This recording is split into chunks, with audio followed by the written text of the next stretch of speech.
You know when you open a Power BI report and the visuals look great, but the slices are a bit meh? It's not exactly inviting. So I'm going to show you how I fix that. I've made quick, completely code-free tweaks.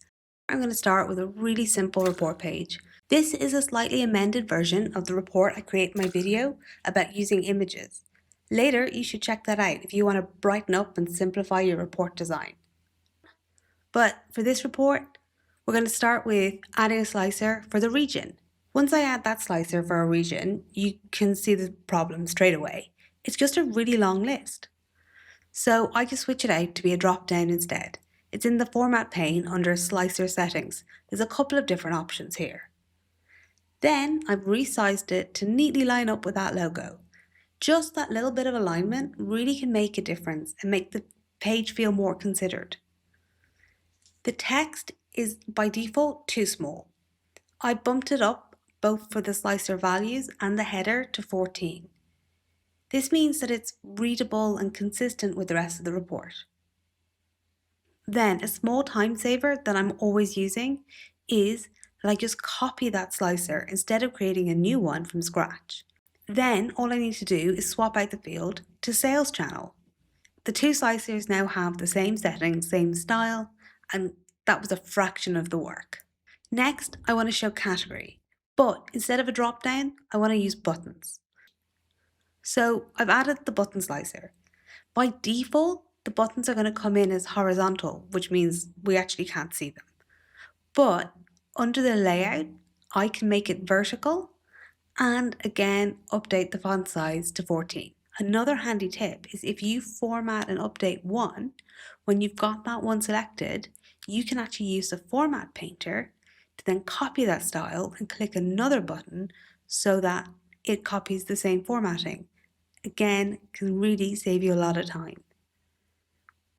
Now I wanted to make all these slicers easier to reset because here I've picked a few different filters, but if I want to start afresh, I have to go and clear each one individually, and that's pretty clunky. So let's add a clear all button.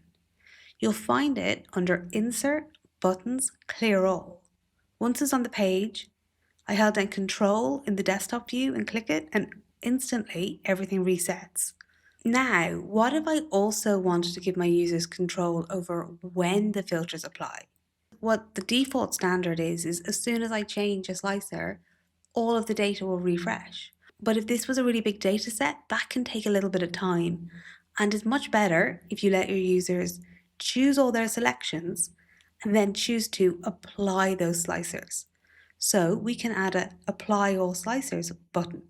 Again, this is already just a feature within Power BI, and it's right in that button section as well under Insert Buttons, and then you'll see it Apply All Slicers.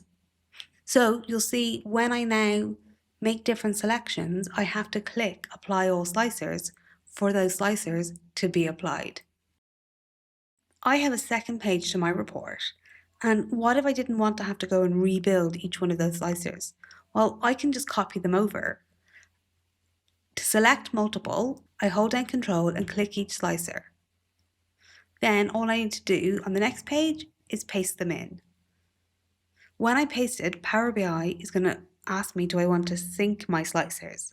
And yes, I absolutely do want to. That way, whatever I select on one page automatically will carry over to the next page for the report user. If you ever want to change your mind and you don't want your slicers to be synced, you can bring up the Sync Slicer pane under View and Sync Slicers. In the Sync Slicers pane, you can choose which slicers are synced with each other, but you can also choose whether a slicer is even visible or in fact hide it. I like this because it keeps the report tidy and consistent, but all behind the scenes. So now on either page, we have our slicers, all designed consistently, and nothing happens until I click Apply All Slicers. Then, if I want to remove the slicers, all I have to do is clear all. Quick code-free tweaks from drop-downs, buttons, and syncing slicers that can really make a difference in how people experience your report. If you've enjoyed this video, why not check out my video about how I've added the logo and those flags in this report? It's all code free and can make a huge difference to your report design.